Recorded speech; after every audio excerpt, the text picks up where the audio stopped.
Hello friends, here we are with the Dashboard for Life second episode, and we have David K with us.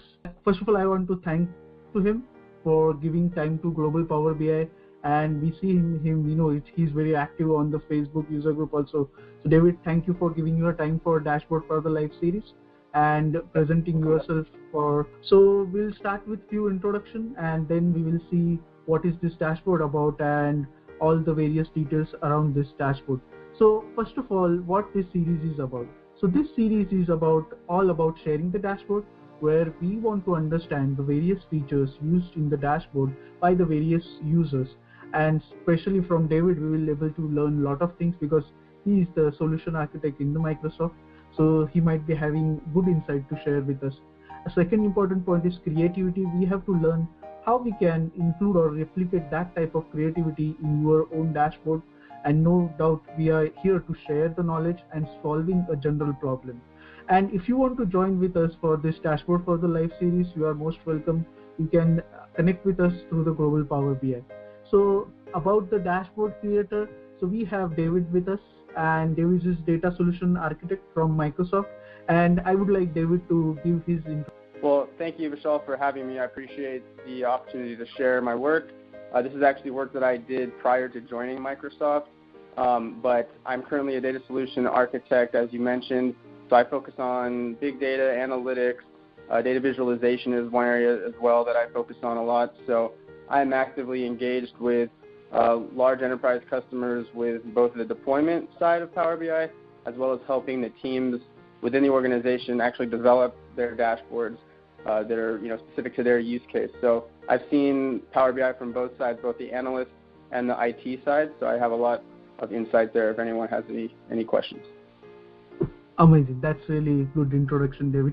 So about the dashboard, I mean, what is your main aim to develop this dashboard? Is there any motto behind, or do you like the data? So can you just explain a little bit about that? Sure. So when I was in grad school a while ago, I actually, one of the subjects that I studied was entrepreneurship. And so just as kind of a little experiment for fun, I looked into Kickstarter, which is the crowdfunding startup campaign website where you can post your idea, maybe some videos and some other information, and you can get funding from anonymous or non-anonymous funders around the world. So I wanted to basically just get a sense, and this wasn't a very strict data science approach, but it was really just for fun to look at any relationships between whether or not funding goals were related to things like social media presence, location, the category of the Kickstarter project. So again, it was really just more of an exploratory analysis, nothing too statistically or scientifically backed, but it was, again, just for fun, and did get some good insights out of it, and I'm excited to share it with you guys. Amazing. So what you are saying, which means is, anyone can have your dashboard as an example, and if he have a Kickstarter project going on, he can do his analysis by own. Am I right? Yes. So one of the areas, though, that you should keep in mind is the data that I looked at was only for funded projects. Okay. I didn't look at categories or relationships between funded and unfunded projects. I looked at all Kickstarter projects for the time range that I think was about 2 to 3 years. And so any project that either met or exceeded its funding goal within my data set, and that allowed me to see if there were relationships between the degree of overfunding that a project achieved versus, say, social media presence and things like that. So again, I did not look at predictive power, statistical significance, or even correlation or anything like that. I just did purely an exploratory analysis just for fun. So if you are going to use something like this for your own analysis of your own idea to see whether or not it would achieve a good funding result, take it with a grain of salt. But again, it's just for fun and to really kind of get a sense of the Kickstarter community and what's going on. Yes, I looked at relationships between things like the number of projects funded, and they were on a weekly basis, as well as where they were funded, which area, whether it's North America or Europe, etc. I looked at the category, a lot of social media information. It was all contained within this data set. So while there wasn't any true KPIs in the sense of like a key performance indicator. There were some key Right. metrics that I used to evaluate these relationships. Amazing, amazing. Those KPIs are just for your own analysis. That's why I call it project count by weekend category. That's really good. So without wasting like more time of your, David, can you just share your desktop and let's see how that dashboard looks like? First of all, when I looked at it, I feel that I was feeling that this is not developed by the Power BI, because you really did it good theme that is black and having some kind of greenish color which looks like radium. Like if you are like a radium fan, where I'm very good of radium fan. When I looked at the dashboard, I first of all I doubt myself that how we can develop such a beautiful dashboard. Very good thing. I like the color what you have did. In fact, the sheets differently. So let's see your dashboard from your screen. Sure. Someone else start. Let me know when you can see my screen, and I'll switch over to my browser. Yes, I can see your screen. All right. So you had mentioned the color, and one of the things I wanted to do, and this is probably true for most any user, especially corporate users, you try to follow a palette or a theme that goes along with the logo or brand that you work for.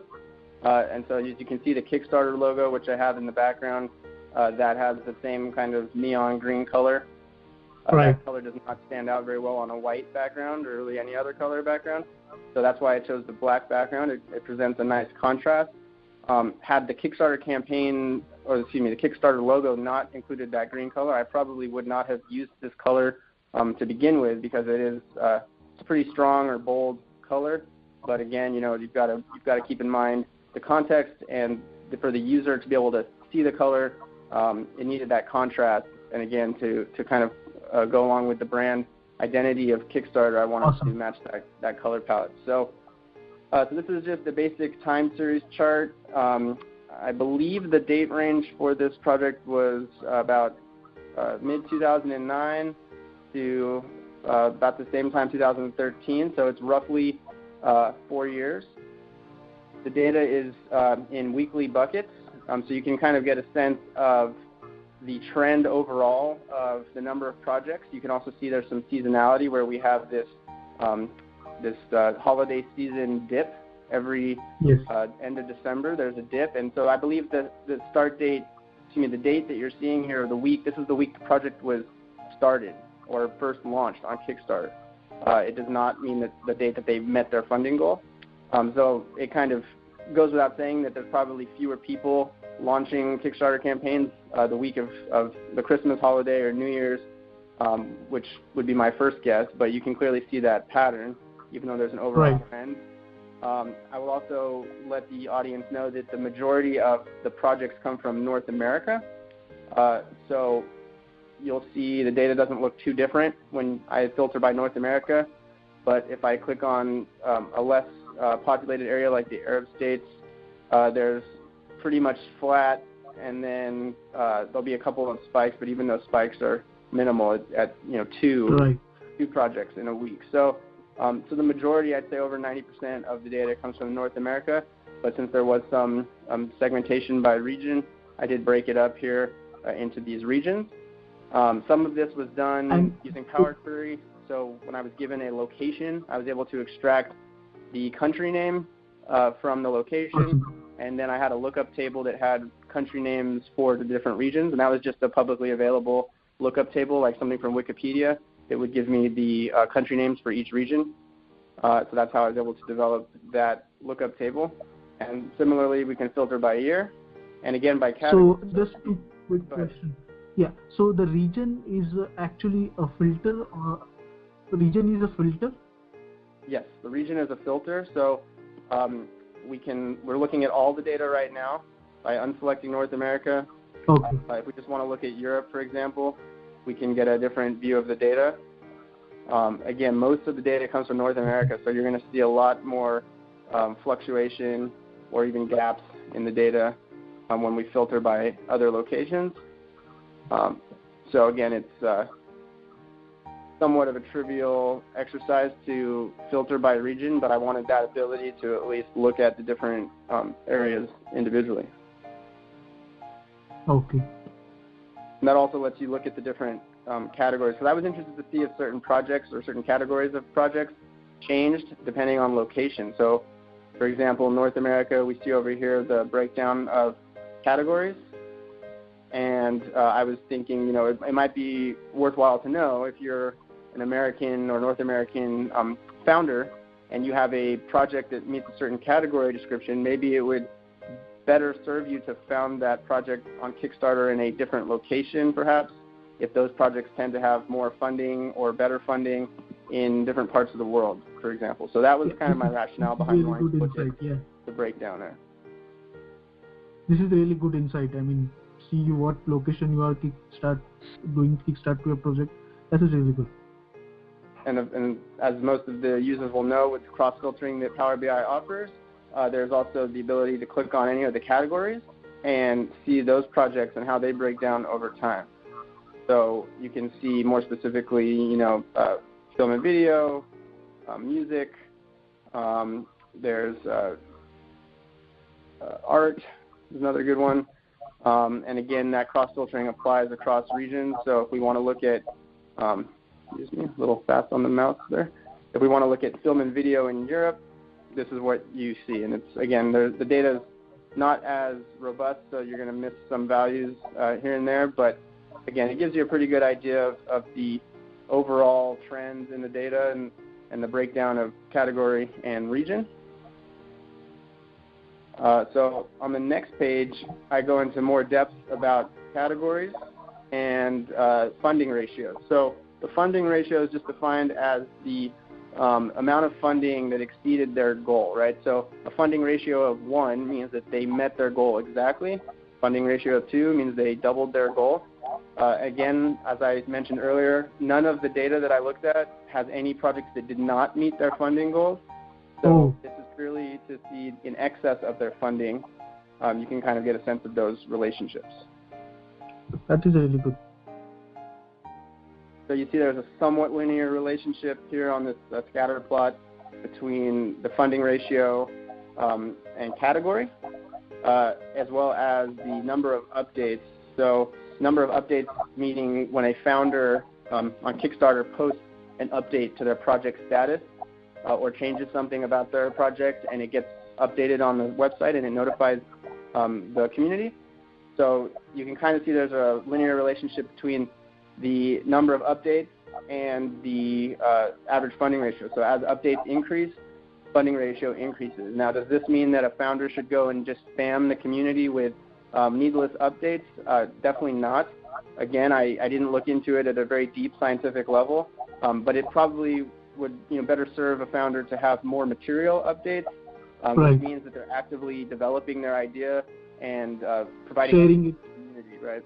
So it makes sense that those types of projects continue to gather steam and raise more money. But again, I didn't look at statistical significance or predictive power or anything like that. So like the size of the circle here is the funding, or excuse me, it's the number of updates. So it gives you kind of an idea, but it also, the category breakdown shows you that some of the projects like games, which I think is electronic games, like video games, from what I recall, is going to be have the greatest number of updates and also generally exceed their funding ratio by an average of 4 times. So video games take a while to develop, so that might be why they have more updates. Again, it's just speculation.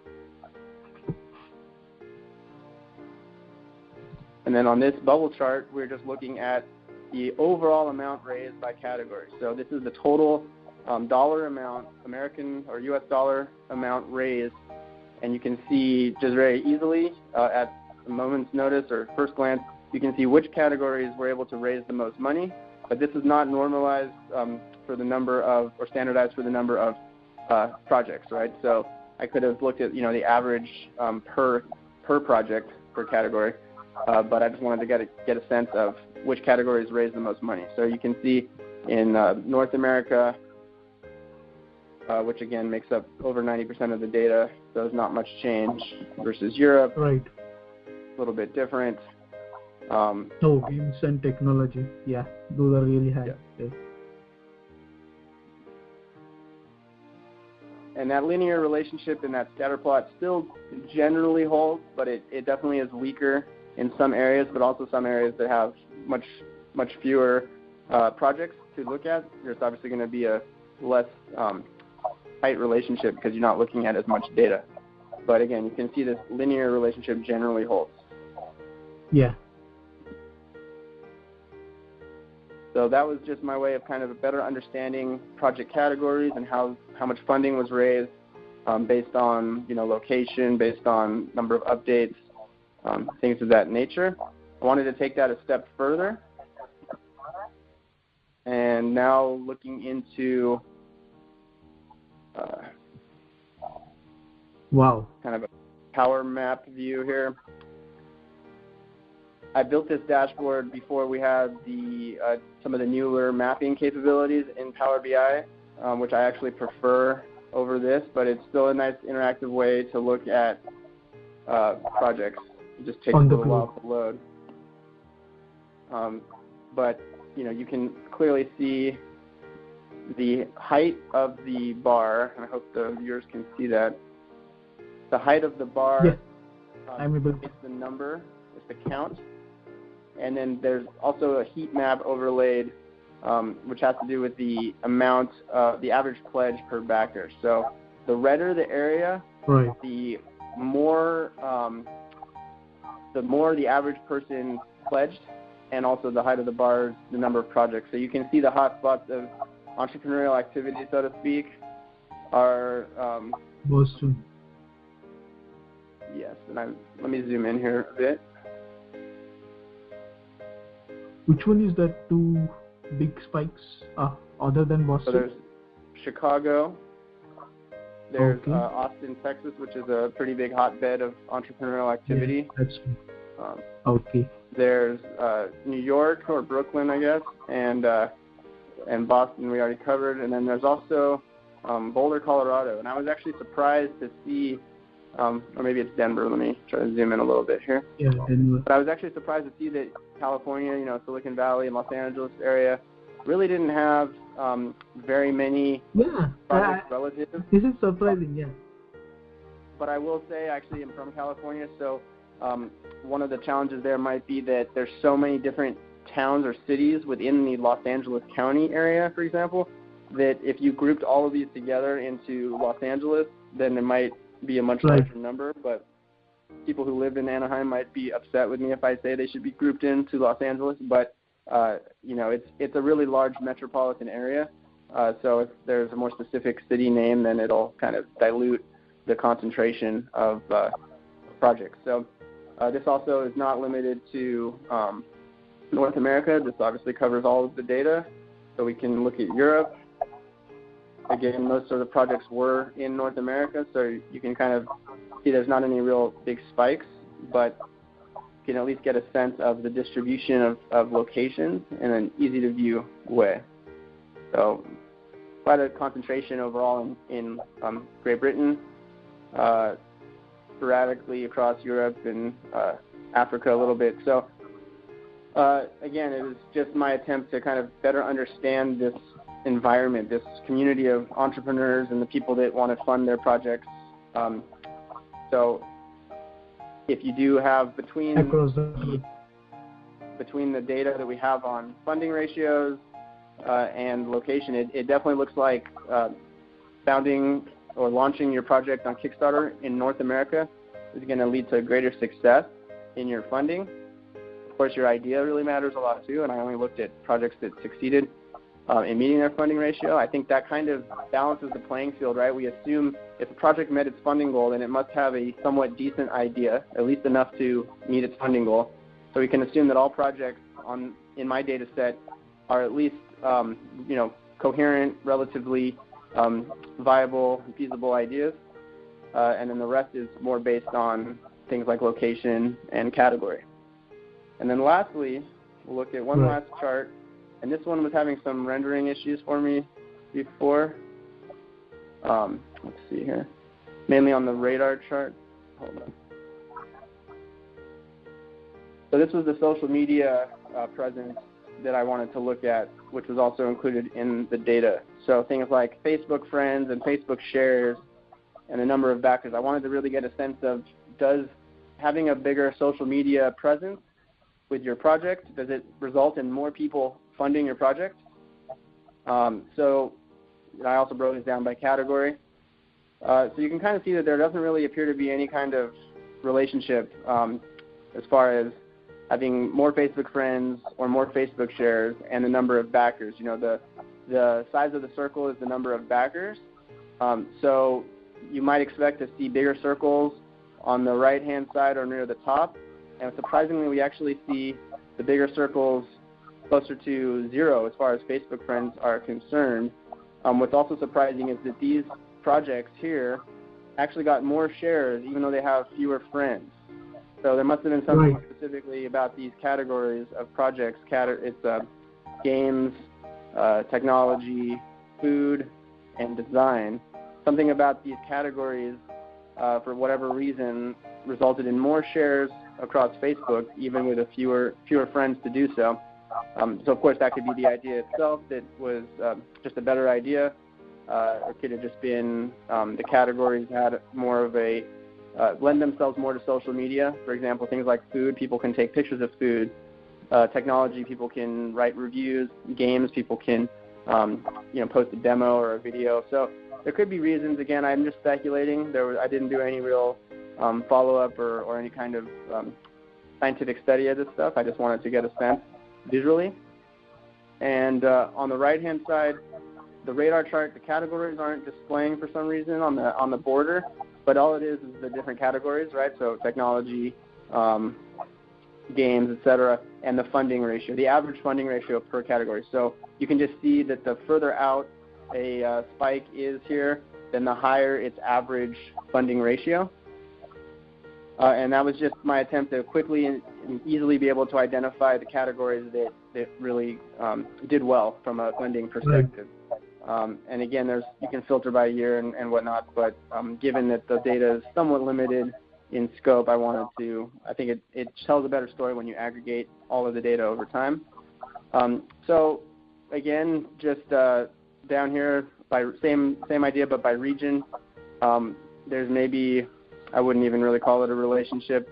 If there was one, it would be negative relationship, but for the most part, you can see again that there's no real relationship between Facebook friends, Facebook shares, and in this case, region, as opposed to category.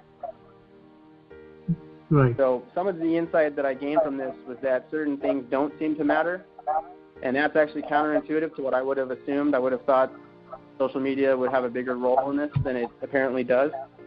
And then other areas that I thought maybe weren't as important, like location, actually do seem to matter. So again, take it with a grain of salt, since I did not look at anything at a very scientific level, but it is an interesting way to understand the Kickstarter community and get a sense of, if you wanted to launch your own Kickstarter campaign, maybe give you some ideas of some best practices or things you can do to help maximize your results. Yeah, this is really good. So David, few rapid fire questions I would like to ask you regarding the dashboard development and also how others can get inspired with your work. So first of all, how much time you take to develop this complete dashboard? Like if I want to say that only the time spent you on dashboard, will you able to estimate that? Sure, yeah. For the dashboard itself, probably no more than an hour or two. Wow, that is really good news. I mean, this is really this is what we want. I mean, if you can spend 2-3 hours good fledged, you can develop this sort of really intuitive and insightful dashboard. I really liked your answer. And the second question, I would like to ask your suggestion that what are the things that you would like to suggest to the people who want to start their dashboard, like you did? What are the things you will suggest them? So the best advice that I ever received that I think I can pass on to everyone, whether you're an analyst working for a business and you have to create a dashboard for your manager, whether you're just doing something for fun or to post it on the data stories gallery or something like this, which is more of a data exploration effort and not an actual reporting tool, is always keep in mind the end user and always keep in mind the goal, right? You're either trying to tell a story, trying to tell a snapshot of the business, or give some kind of insight, and you really want the dashboard to allow that insight or that story to come across as effortlessly as possible. So don't track into overly complex measures or visuals just because they're cool and they can tell you something, because your average user, especially a consumer who's not an author of a dashboard, is probably going to just glance at it and not spend that much time doing a deep dive. And if they don't get the information out immediately, then the dashboard has lost its purpose, right? So just really try to think backwards from the use case or the user backwards to the data. And don't think about what you can do with the data. Think about what you need to tell the user, and then find a way to get the data to tell you that, as opposed to just... Oh, that is really good. Yeah, this is really good message, and I like the way you said, think backwards, have vision in mind, and then you can trace back, what you want. I really like that. And David, I would like to thank you again for spending your time and explaining your awesome dashboard, how to analyze a Kickstarter funding. And this is really good. And thank you for spending us few time and explaining your dashboard. And thank you so much for having me. Sure. So I'm definitely going to share all the links and slides for all the viewers. And David, you want to say something before this call gets end? Just wanted to say thank you, Vishal, and to the Global Power BI User Group for hosting me. I really appreciate the opportunity to talk about something that's more fun Power BI and less work-related Power BI. So thanks again for this opportunity. And I would also like to extend the invitation to anyone who has any questions for me. Vishal can provide my email if you want to reach out to me, whether it's about Kickstarter campaign dashboard or just Power BI in general. I'm happy to try to lend a hand and help you. Sure, David. Thank you. Thanks a lot for listening. All right. Thank you so much. Take care.